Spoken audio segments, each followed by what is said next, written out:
Guys, magandang araw sa inyo lahat. Pinabili ako ditong guys, pata. Yan, pinabili ako doon. Pata. So, yung simpleng lutong kare-kare lang. Palalambutan ko muna ito doon sa uling. Palalambutan ko muna ito doon sa kalandi uling. Okay, start na natin.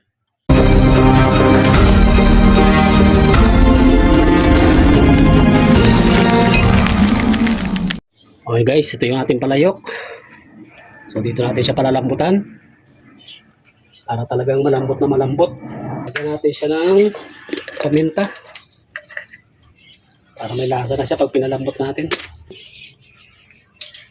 Ating patis. Yan guys, okay na yan.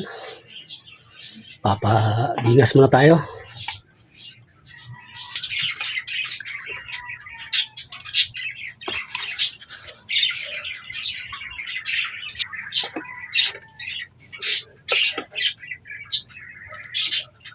Habang pinapalambot natin yung ating pata, so umpisahan ko na to yung ating bagoong.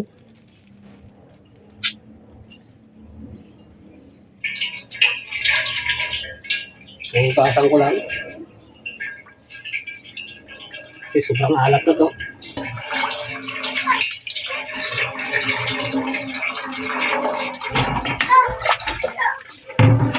Ayos na yan guys, baka mawala naman yung lasa ng ating bagoong. Pakukuluan muna natin yan guys sa suka para mawala yung langsa, no?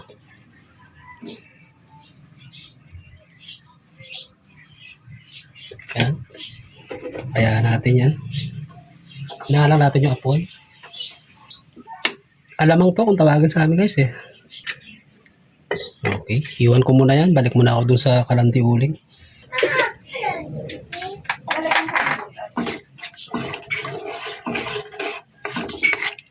Let's check natin. Ayos na.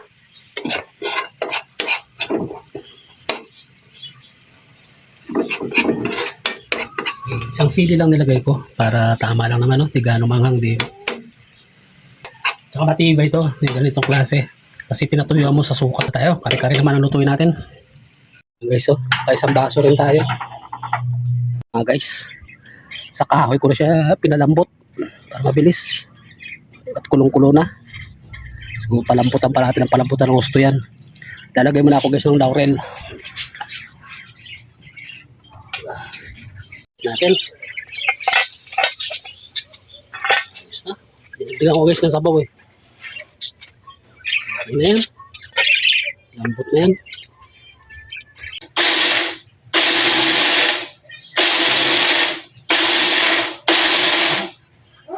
Guys, malambot na to. Na, balikin na natin.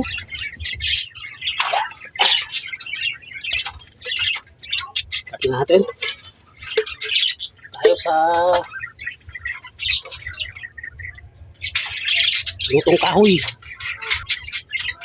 Ibubusa ko muna yung ating bawang nang wala pang mantika. Parang isasangag ko lang muna.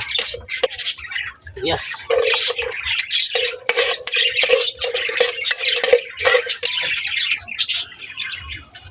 Dairy cream.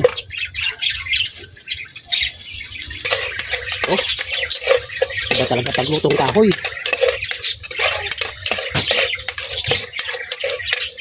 Ito na guys yung ating bigas. Kung muna ilalagay lahat, baka biglang lumakot na masyado. Ayan, busan natin yung bigas. At patay konti. Ayan guys, ilagay na natin yung blender natin na mani.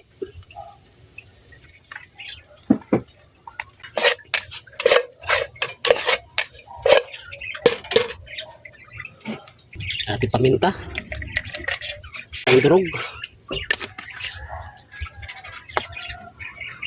Guys, so dito na bango na yung sabaw kanina guys na pinakuluan natin. Yan lang, mabilisan lang naluto. Kailangan natin lapot yan. Okay na siguro to. Yan. Ang version ko ng kare-kare.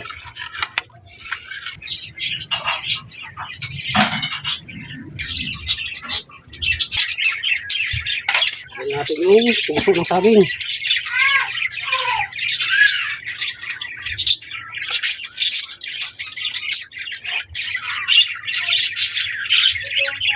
Limang panahon guys.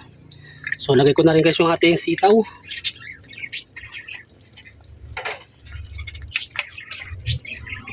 Ganda ng sabaw guys. Napakalapot. Yung tamang lapot ng kare-kare. Bango talaga pag binubuksan ko yung takip. Nakakagutom. Ito na yung lapot niya guys. So, tamang-tama lang.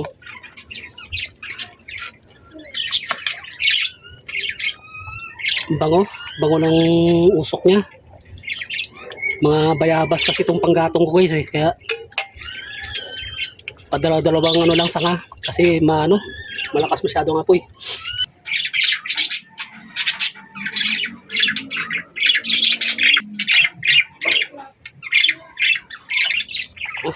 Napakalambot ng pata na to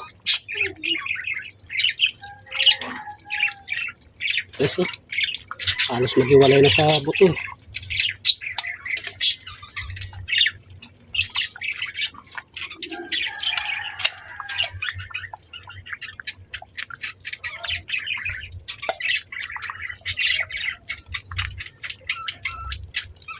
Sarap yan.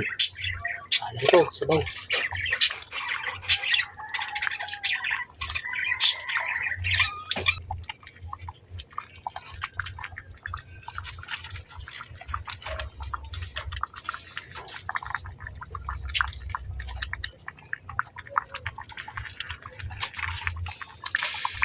Marami tong pichay guys.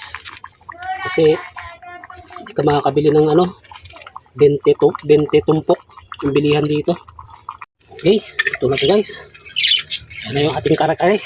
Naluto sa kalamti kahoy. Ayos na yan. Pabahitin na natin yan guys.